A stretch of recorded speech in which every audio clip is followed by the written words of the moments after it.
ओम शांति। आज के बाबा का टॉपिक है कि हमारा पुण्य कैसे बढ़ता है, किन किन कर्मों को करने से हमारा पुण्य बढ़ता ही जाता है। क्योंकि पुण्य की पूंजी कर्म है। हमारे अच्छे कर्म ही पुण्य की पूंजी है। तब बाबा हमें कहते हैं कि हम हर पल कोई ना कोई कर्म तो करते ही हैं, चाहे मन से कर रहे हैं, चाहे वाचा से, चाहे कर्मणा से, चाहे दृष्टि से, चाहे कानों के द्वारा सुनने का कर्म कर रहे हैं, चाहे सांस लेने का कर्म कर रहे हैं। लेकिन हमारा ज़्यादा पुण्य और ज़्यादा पाप किन कर्मों के द्वारा बनता है? अगर देखा जाए तो ज़्यादा पाप और ज़्यादा पुण्य दो ही चीज़ों से बढ़ता है। एक तो बाबा हर बार कहते हैं मुरली में कि दृष्टि से, क्योंकि जैसा हम देखते हैं वैसा ही हम अपनी वृत्ति को बना लेते हैं। दूसरा कानों के द्वारा, अगर हम किसी की बातें भी सुन लेंगे तो भले ही हमने उस इंसान को ना भी देखा हो, लेकिन हमारी बुद्धि वहाँ तक सोचना शुरू कर देगी। तो इसके द्वारा हमारे पाप भी बढ़ सकते हैं और इन दोनों शक्तियों के द्वारा हमारे पुण्य भी बढ़ सकते हैं। क्योंकि देखने की शक्ति और सुनने की शक्ति, ये दोनों ही शक्ति का काम करती हैं। अगर इनके द्वारा पुण्य की पूंजी जमा करनी है तो हमें कुछ जो ज़्यादा कर अच्छी चीज़ें ही देखनी चाहिए, चाहे फ़ोन के द्वारा, चाहे टीवी के द्वारा, चाहे संसारी दुनिया के द्वारा। अगर गलती से संसार में भी ऐसी कुछ नज़र पड़ जाता है तो उसको अनदेखा कर देना चाहिए। क्योंकि हमारे हर कर्म में हमारी पुण्य की पूंजी जमा हो रही है। बाबा भी कहते हैं ना कि अब हर समय अपना चार्ट रखो। जब हम अपना चार्ट हर समय रखेंगे, इस प्रकार से अपने आप को देखेंगे, चेक करेंगे, तो हमारा ज़्यादा कर्म पुण्य के रूप में जमा होने शुरू हो जाएंगे। क्योंकि जितना चेक करते जाएंगे तो चेंज करना भी आसान होगा। अगर हम किसी चीज़ को चेक ही नहीं करेंगे तो उसमें गड़बड़ बहुत ज़्यादा हो जाती है। जैसे कोई अंधा व्यक्ति होता है तो भले ही उससे आँखों की शक्ति से नहीं दिखाई देता हो, लेकिन उसकी यही शक्ति उसके कानों को डबल पावर दे देती है। वो कानों के द्वारा सुनता भी है तो महसूस करता है देखने का भी।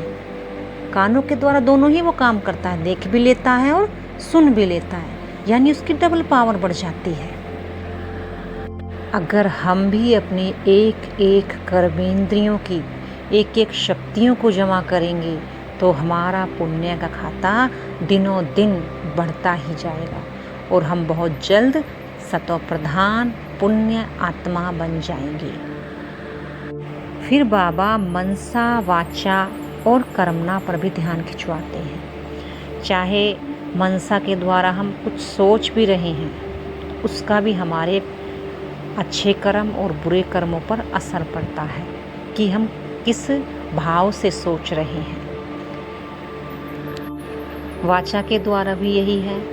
वाचा के द्वारा हम किसको कैसे बोल रहे हैं या हम क्या चीज़ उठाकर खा रहे हैं, खान पीन का भी और बोलने का भी, इसका भी हमारा जमा होता है। और देखा जाए तो ब्राह्मणों में तो हर कर्म का जमा होता है। इसलिए तो बाबा कहता है पद्मों पदम जमा है।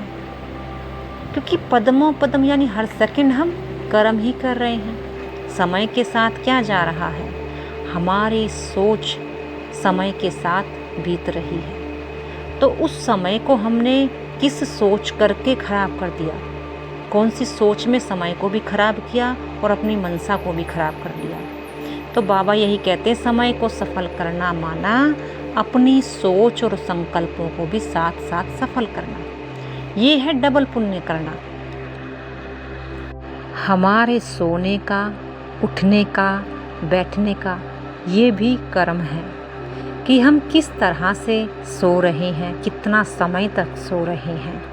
ये सब पुण्य को जमा करने का तरीका है। कैसे हम बैठे हुए हैं, क्या ऐसे ही व्यर्थ सोच रहे हैं या किसी पॉजिटिव बातों को संसार में फैला रहे हैं, कुछ अच्छे विचार अपने मन के द्वारा ला रहे हैं। तो ये सब पुण्य का खाता जमा करने की विधि है। इसलिए बाबा कहते हैं गीता में, विधि से ही सिद्धि प्राप्त होगी। जब तुम विधि पूर्वक चलोगे तो तुम्हारा पुण्य 100% जमा होगा। और जब हम इन विधियों को ही कभी करते हैं कभी नहीं कर पाते हैं, तो उतना ही हमारा पुण्य और पाप जमा होता जाता है। इसीलिए आत्मा दोनों कर्म अपने साथ लेकर जाती है, पुण्य का कर्म भी और पाप का कर्म भी। वैसे तो बाबा ये भी कहते हैं कि बाप को याद करने से तुम्हारे सारे पाप मिट जाएंगे, खत्म हो जाएंगे। दूसरी तरफ फिर बाबा हमें ये भी समझाते हैं कि ड्रामा अनुसार जो एक्ट तुमने अभी की है, जो भी कर्म तुमने अभी किया है, ड्रामा अनुसार वो कल्प के बाद इसी समय फिर से होगा। तो यानी हमारा पाप पुण्य क्या होता है, जमा होता है, लेकिन ड्रामा अनुसार, समय अनुसार फिर से रिपीट हो जाता है। क्योंकि बाबा कह रहे हैं ये चक्र है, सृष्टि का चक्कर घूमता ही रहता है। इसलिए बाबा हमें जास्ती पुण्य कर्मों को करने की सलाह देते हैं, शिक्षा देते हैं, वरदान देते हैं कि जैसा भी तुम अभी का ड्रामा बनाओगे, अभी का कर्म करोगे, वैसा ही कल्प के बाद तुम्हें रिपीट करना पड़ेगा। तो अब तुम्हें अपने कर्मों को सुधारना है।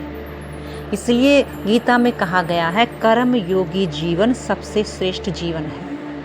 यानी हर पल, कर्म तो हम हर पल ही करते हैं, तो उस समय हमारी बुद्धि परमात्मा के महावाक्यों में या परमात्मा की याद में या कुछ भी अच्छे विचारों के साथ लगी रहे, ताकि हमारा जीवन और हमारा कर्म श्रेष्ठ बनता चला जाए। अच्छा, ओम शांति।